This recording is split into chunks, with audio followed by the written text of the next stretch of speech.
You're listening to the Missionary Perspective Podcast with veteran missionaries Erik Johnson and Joshua Mead. We're glad you could join us. We trust this podcast will be both a blessing and a challenge as we relate topics in world evangelism from a missionary perspective. Now, here's Josh and Erik.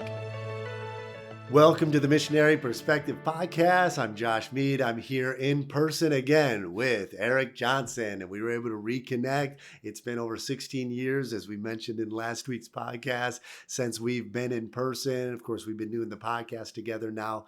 It's been almost 3 years that we've been doing the podcast, and I've been loving every minute of it. And since being back in the States, it's been an encouragement and a blessing to visit different churches and meet so many people who are listening to our podcast. So we want to thank you for just being a listener, just being our audience. We just do this because we wanted to connect, and we do it because we do want to encourage the next generation. But I just love connecting with Erik, and I'm so glad, Erik, we got to meet in person. We're going to share today about what we love just about world evangelism and kind of what we love about right now being back in the States and reconnecting. And you're back now for what? You got a couple more weeks? 2 more weeks. 2 more weeks, and then you guys head back?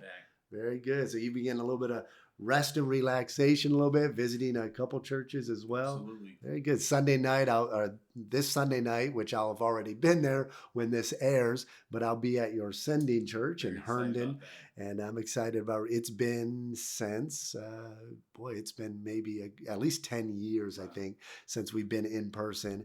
Your church came out when we built our building, and they played a big role in the early construction over there. And so, yeah, we're really excited. I'm Erik, excited about, we ended last week talking about the next generation, seeing young people surrendering.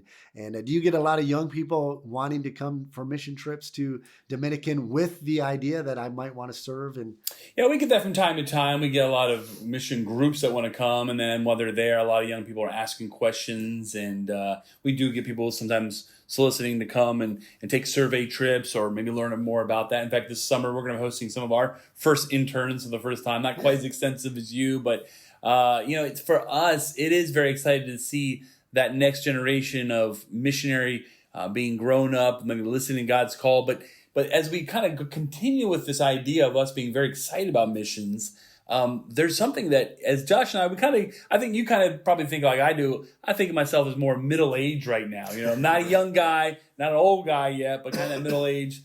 But for us, as excited as I am about the next generation, I'm also someone who's very excited to see faithful missionaries, faithful pastors still going strong. As we mentioned last podcast, Josh and I met yesterday and had just a long conversation. And one of the things that kept creeping up in our conversation were those heroes of the faith in our minds who are still going strong. For those of you who know this podcast, know we're dear friends and admirers of Dr. Don Sisk, who plus 90 years old is still going strong. And probably, it's amazing, 20 years ago we were on deputation and his motor was unbelievable. And I was like 28 years old, and this guy, would have been in his 70s. I think just his energy level. And we know, if you've ever met him, that's of God. God has given him a special ability to just continue to go on missions. But even yesterday, some of the people you were mentioning in your own ministry there in Senegal. So today we wanted to talk about how excited we are. That first point is like faithful missionaries and pastors that are just still going strong for the Lord. yeah, I was just in a church up in Canada. It's my brother-in-law. He pastors a church up there.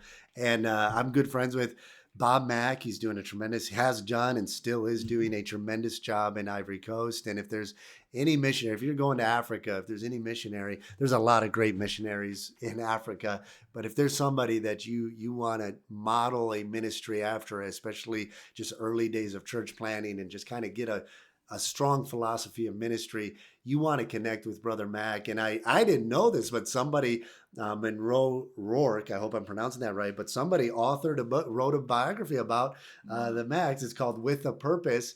And I saw that in the library, and I asked my brother-in-law, "Hey, when was this come out? I'd never even heard of it." So I'm gonna. Brother Mack was on one of our first podcasts a few years ago, and so I'm gonna have to get him back on here, and we'll kind of promote his book. But I'm gonna promote his book right now. But it's men like Bob Mack that just it encourages me to see men that they've raised a family on the field. Their family's back in the States now. He's got a boy that's raising support, going back to work with them.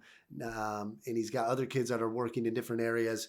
And it's just, to me, to see that they're just continuing and staying strong and staying faithful. And I mean, chapter 1 opens up with some of the challenges they were facing when there was a coup taking over and a civil war taking over. And just, it's a wild story. And a lot of times you'll read that. Maybe parents will read that in today's age and be like, I don't want my kids going through that. But there's a grace that God gives for mission work. When you have a calling, what I love, Eric, is just seeing these faithful missionaries who maybe when they were young, he'll share his testimony of when he was younger in college, or some men when they're kids, God planting that calling. And when you receive that call to do world evangelism, to go to another culture, to leave your home, that's a seed God plants that, I mean, is just as strong as that knowing you're saved. I know I'm going to be a missionary. I know this is what I'm going to do. And it's encouraging to see, especially when you read stories of there are times when men like Bob and his wife, they should have left. They should have gave up. There's no reason they should have stayed in that context. And earthly speaking, but to see them endure different hardships and see the grace of God in their life and see God's protection. That's the number one concern, isn't it, Eric, with a lot of parents about their kids going to the mission field. Will they be safe? And it is natural. And it's just, when you read about the Apostle Paul, the honest truth is none of us are outside of the realm of going through difficulties, but the honest truth is you're untouchable until God's done with you. And so it doesn't matter if you're in the middle of a terrorist infested country, or you're in the safety of your hometown you grew up in a rural part of America. If you're out of God's will, that's not a good place to be. When you're in God's will, it doesn't mean you're not going to go through trials. It doesn't mean that God might not use death and suffering in your life to impact people, but you're in the best place to be, and you're the safest place to be, in the sense of it's not always safe from danger, but you're in the best place to be because God's protection is there and his will is being accomplished through you. And what I love seeing about a lot of these faithful missionaries is the grace of God that has gotten them through the trials and difficulties. And I draw on that whenever we're going through something difficult or opposition or some sort of trial. I always draw on the example. Of course, you encourage yourself in the Lord, but then you look at those who went through the same thing, found encouragement in the Lord, and endured and continued. And so I always get encouraged with that. Yeah, I think longevity of serving the Lord is always inspiring to a person who is following the Lord's call in the missions. And, it may be that Lord, in some cases, has kept someone in one spot for 30, 40, 50 years. And that's very unique, very inspiring as a missionary. But there are people who the Lord has brought them through different phases. I mean, we're just speaking about Dr. Sisk. Dr. Sisk was a missionary, I think, for around 10 years, maybe even slightly less, and built some amazing churches and planted amazing churches, and yet had different phases in his life as a regional director and then a general director. And then for most people who've known him the last 20 plus years has just been, basically a missionary ambassador. And I don't know anyone who's done more in the last 20 years in our circles for encouraging missionaries, raising support for missionaries, raising awareness for the need of world evangelism. And so, there's just people like that God has used in different phases. And as I've gotten older, I've realized that, the Lord may only use a missionary on the field technically for 10 or 15 years. It changes fields. That doesn't mean they're going to continue to be a faithful servant. And so for us, we're excited to see anyone who's still serving the Lord in one capacity or another, especially in the area of world evangelism, because faithfulness is really, that's the paramount thing, being a faithful person, faithful husband, faithful father. But when you're called to be a missionary, I mean, that's your number one goal, is not to be innovative, not to be creative, not to even be the world's greatest preacher. It's just to be faithful. And so when that's your goal, and then you see others ahead of you who've done it for decades, maybe even decades more, that really becomes awe-inspiring. I used to be more cynical of those who would come to the field and you're only there for a short time, and then you would leave and come off the field. And part of what we try to encourage with this podcast even is trying to help younger families navigate some of the cultural shock and some of the pressures and stress so that it doesn't explode and your family implodes and you come off the field for the wrong reasons. Absolutely. But the longer I've been on the field, I've come to realize there are good reasons for God to transition you to another ministry. And as long as you stay faithful, what I've learned is God has called you. Like, he wants to use you. So your giftings, your desires, your likes, your skills, he's calling you. And so he may have different seasons of time that he wants you to work in this particular area and work in this particular area. Not that it's because I've met some guys who it's kind of like, I'm going to be here, but it's a stepping stone to get to here. Exactly. And you could tell those guys right away. You could tell if you run into somebody like that, whether it's a pastor or maybe somebody in a leadership position, that, they just kind of, it was a stepping stone to them. But others you'll meet, I met a missionary recently, or not a missionary, he's a pastor. They just was in their conference recently. And he had been a missionary on the field. And they went through some tragic events, some difficulties on a bunch of different grounds. And they came off the field, and it was the right decision for the health of his family. It was the right decision. And now he's pastoring a church. That church is thriving. They love missions because he did missions. He's open. If God would call him back, I know he would go at the drop of a hat. But where God is using him and that experience he had in that short time, he's extremely effective where he's at now. And he's supporting missionaries, and he's got a mission heart. So I meeting him, I was just encouraged to see, okay, sometimes your life will change, plans change, but God stays the same. He's our constant. And so I would say what I've maybe changed, because the perspective, again, I was more hard line where it's like, no, you go to the field, you need to be there. And I feel like we've just begun. We've only been there 15 years. But I also think, okay, we're reaching an age where I need to start thinking of a transition game here. Are we going to be the rest of our life in Senegal? Are we going to come back, base out of the States, and work in other countries? So there's plans that we're kind of implementing and figuring out what's that going to look like, And so those are all important decisions. But what's important is staying faithful to the Lord and the calling in your life, and recognizing those transitions are of the Lord. Yeah, it's so important. I know who you're speaking of, and it's interesting how my perspective when I was a younger missionary is the same. When people who maybe understood a language and a culture very well, even who may had more years on the mission field, and they came off the field, a lot of times my first reaction was disappointment. Right. But now I understand with just more maturity, understanding people's situations, that God is just constantly moving us down a road, and sometimes it'll turn, sometimes it's straight for a long time. But those who are faithful will just allow the Lord to direct the path of the road, and just be where He plants us. And sometimes He uproots us and plants us somewhere else. And that's why we have this podcast, to tell everyone that everyone's perspectives, their journeys are different. But we still have that same message. And so I think we've been encouraged by the same thing. And that kind of brings me to number 5 in our list, and number 2 for today.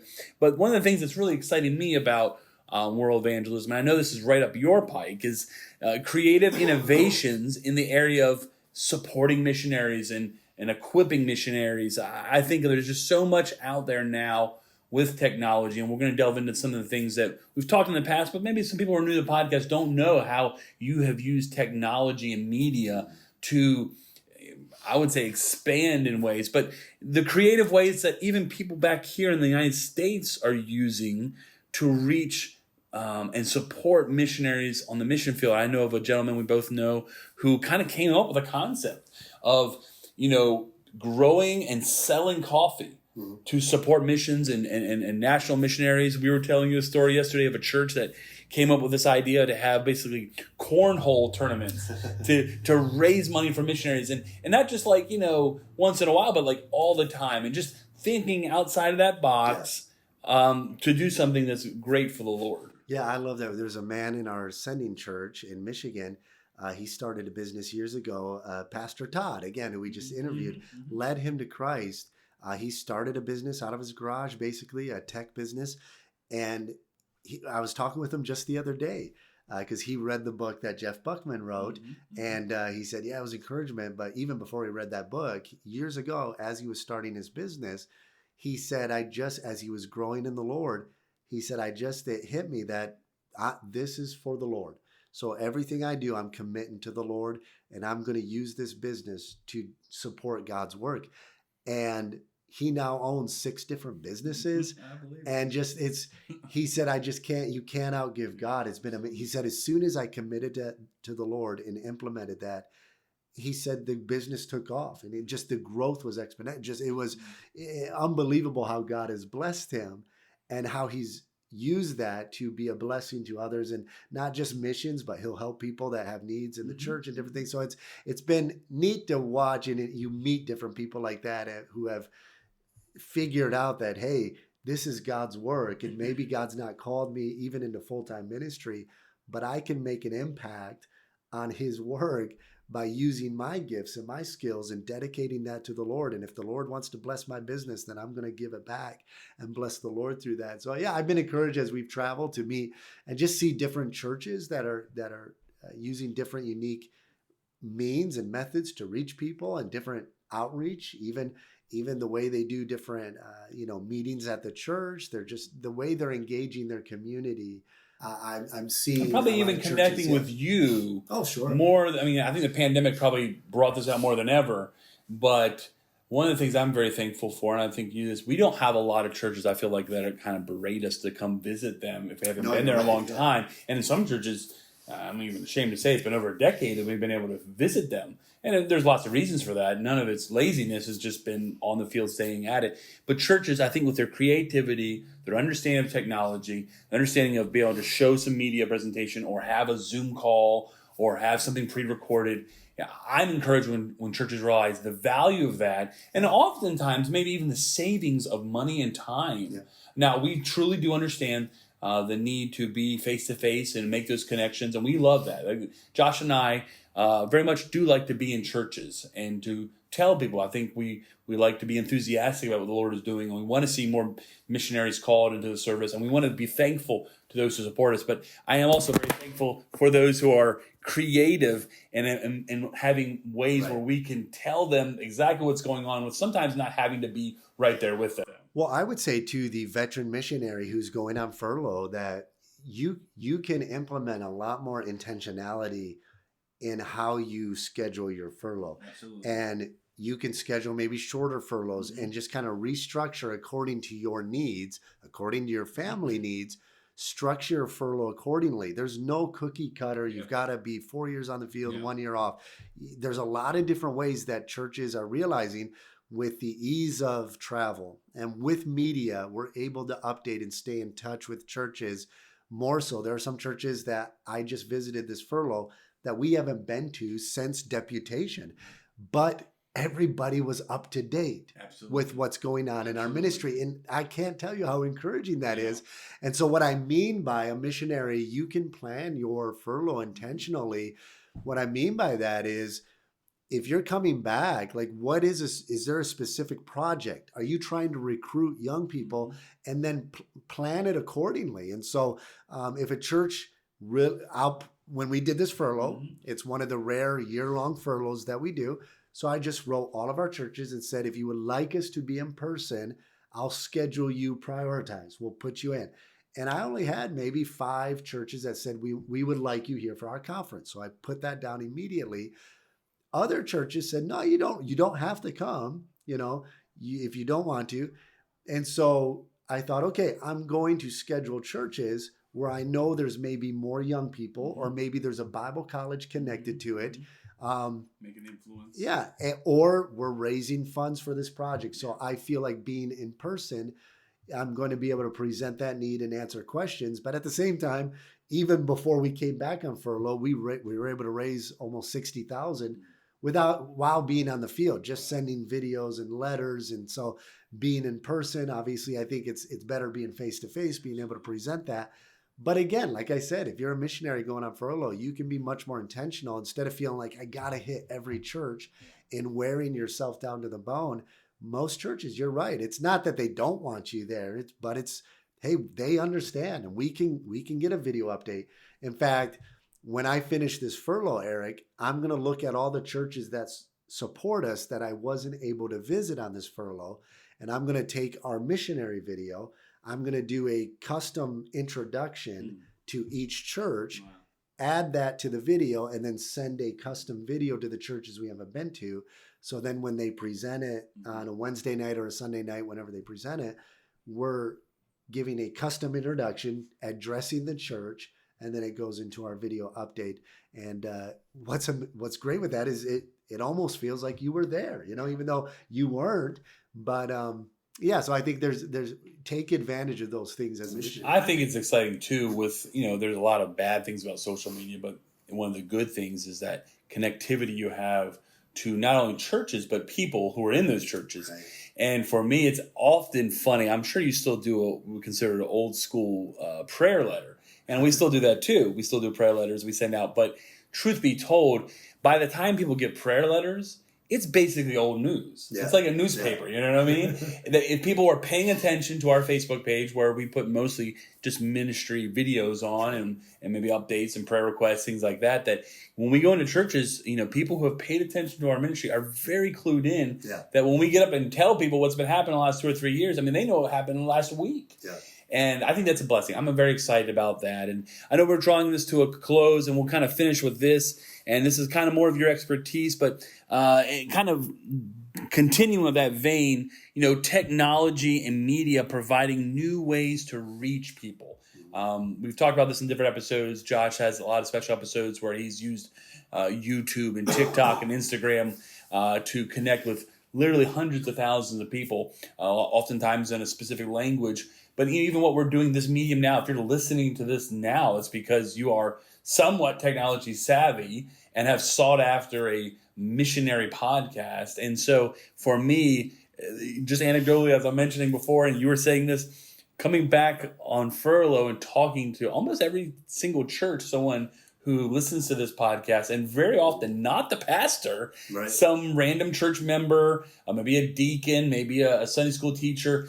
I was really struck with, wow, I really want to do a better job at this, because I think people are really listening, and I think we can have maybe even bigger effect than I thought before. And like I said, we started this really to reconnect with each other and to encourage young missionaries. But I think there are a lot of people out there, maybe they're moms and dads that are praying for their kids to be missionaries. Maybe these are, I've heard missionary wives, pastors' wives who listen to it, or just a random person in a church. And we want to encourage them about worldwide missions, because missions has come here. And so talk about that as we kind of close, about what excites you, as I know this is kind of like the Pandora's box of you when it comes to technology. You love it, And so what is new that's exciting you about missions and technology? Well, to be honest with you, it's funny because I've never been tech savvy. Right. And that's kind of the dirty little secret of how with kind of people look and say, man, look at what you're doing with social media and just outreach and stuff. I grew up loving to make films. Right. I love storytelling. Telling a story. Right. So I love direction. I love coaching somebody and how to maybe act a scene out, blocking out a scene, envisioning where everything's going. But I've never been up to date with what's the right mic to get, what's the right computer software, what's the right camera. Like none of that. I just don't. To me, I hate that aspect of it. So I love editing, but it's time consuming. Yes. And so I'm happy to have somebody else do that. And we have a young man we hired, and that was an answer to prayer that we hired recently in Senegal, who's doing a lot of our video editing now. And it's exciting. So all that being said, it is a valuable tool with Islamic evangelism. I'm just convinced with every missionary who's making an impact in the Islamic world for the gospel of Jesus Christ, they'll tell you the same thing. The most effective means of making initial contact with Muslims is media.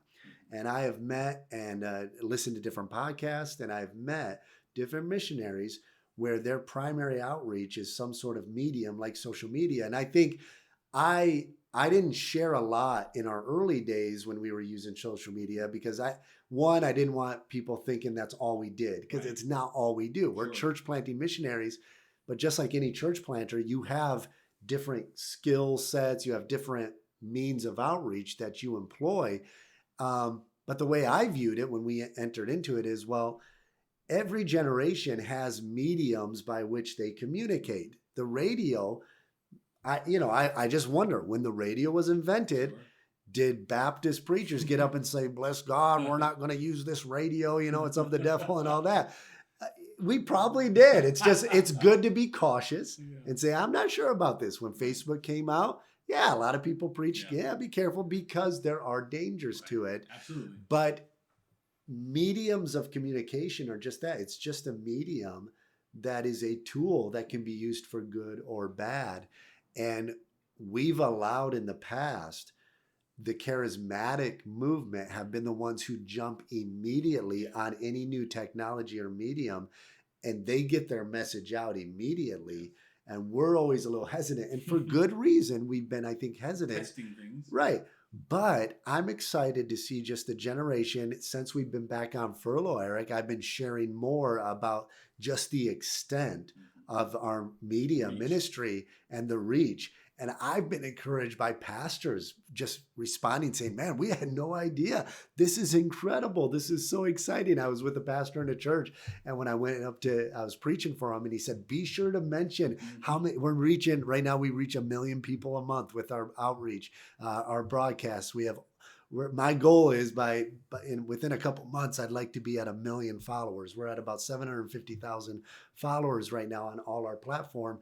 And the reason I want to see it grow big is because we're seeing churches being started in Senegal right now as a result of our online media. Our church in Senegal is starting a church right now while we're in the States.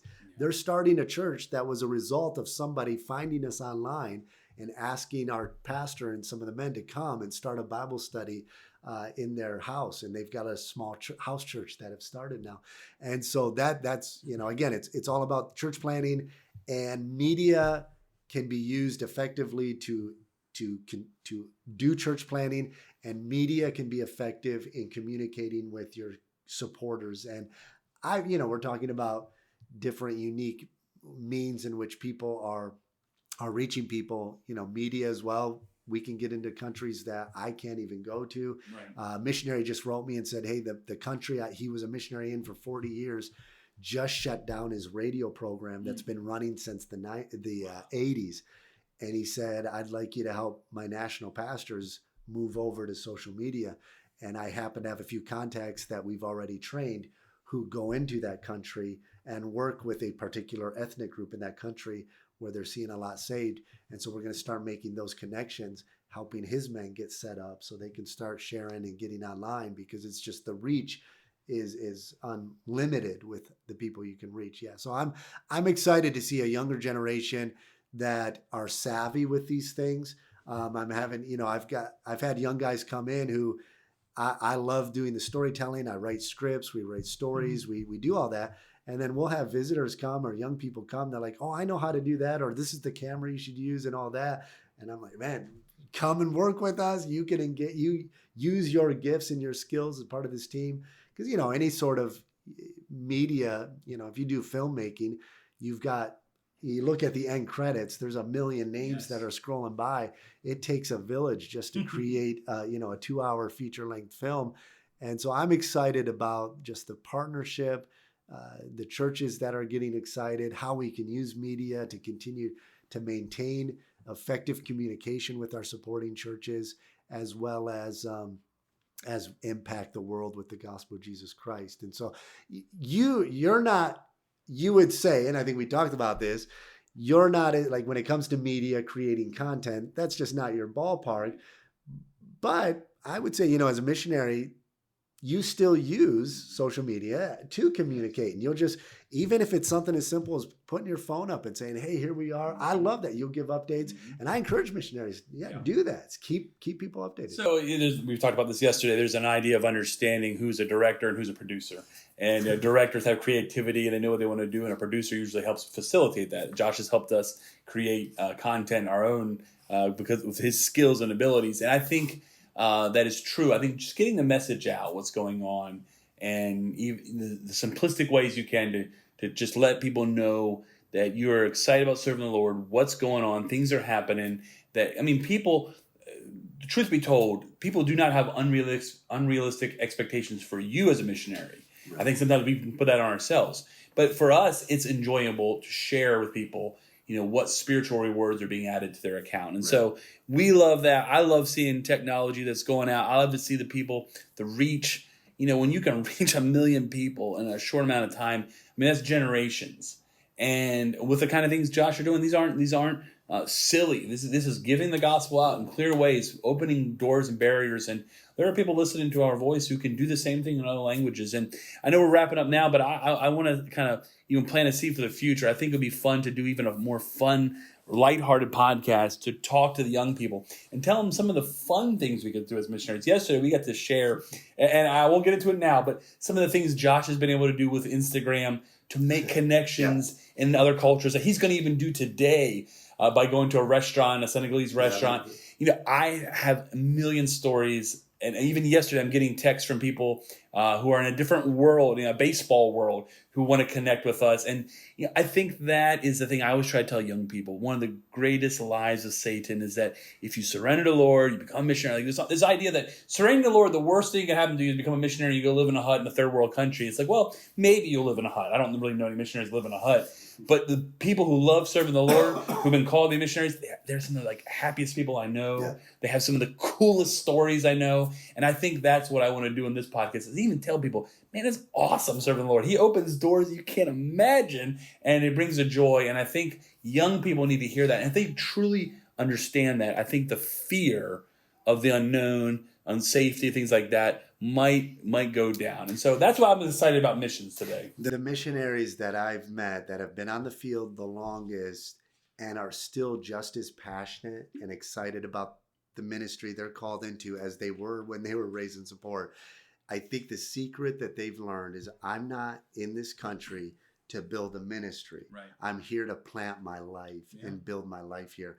And that's where the fun happens. Because there's tough times in life, but there's fun things. And we'll share next time, some of those fun areas in which we use media to engage with people. And I'll just give kind of a little teaser to it. Because of some of the media I do with my own page, I was actually invited to play a role in a TV show in France because somebody saw some of the content that I put out personally on my personal page, and they wrote me and said, "Hey, you get African humor. We want you to come and play this role." And I said, "Well, that's not exactly what I do, but I appreciate, that opportunity." But yeah, the doors it opens when you understand. And I think that's part of longevity is we're here to build our lives here, enjoy it, and roll with the punches. And yes, there's going to be tough times and there's going to be fun times. Jesus said, "My meat," in John 4, is to do the will of him that sent me and to finish his work. Yeah. So what I love about it is this. It's kind of just, we close with this, but God's work beginning from Genesis 3, it's just this constant. God is at work. We get to, on our timeline, plug in by pursuing his will. He's going to plug you into what he's already doing, right? So as he plugs you in, it's not your work. So you don't have to carry that burden of, I got to build the work for God. He's already doing it. He wants to plug you in. And that's why I always tell young people, God wants to use you, your skills, what you enjoy. Do you enjoy computer graphic design? Well, then develop that. Yeah, learn to be the best graphic designer you can, and then come to the mission field and use that for the glory of God. God wants to use what you enjoy, what you desire, things you enjoy when you surrender that to him. And when he plants you where he wants you, whether it's a short term or a long term, again, he's got his time. It's his work. So how long he wants you engaged in his work, that's up to him. But when he plants you there and you just plant your life, you'll thrive. You'll thrive in that. And so in case you haven't noticed in the last 2 podcasts, we are still very excited about World Evangelism. We hope you are too. So reach out, share this podcast with others, subscribe, send it to people who love missions, who maybe are interested in missions, maybe young people, older, who knows. But we're thankful that you're listening. Please reach out with questions you have. We're looking for ideas for future topics and maybe even future interviews. Josh and I have a lot lined up in our minds, and we're working on that. But we're very excited to tell you what the Lord is doing all around the world. So this is Erik Johnson in sunny Martinsburg, West Virginia. And this is Josh Mead right next to him in my chair that's higher. Actually, if you're listening, you're not going to be able to see this. I want to switch seats real quick so you could see that I'm not this monster towering over Erik here. We're going to switch. All right, here we go. Okay. Look at that. It's perspective. Yeah. This is a camera trick you learn when you do video I just wanted to overpower him and everything. And so maybe we should have switched with this podcast. Well, anyways, this is Josh Mead, and I really enjoyed reconnecting with Erik in person. Be sure to, as Erik mentioned, like and subscribe. Thanks for tuning in. God bless. Have a great day. That is a big difference.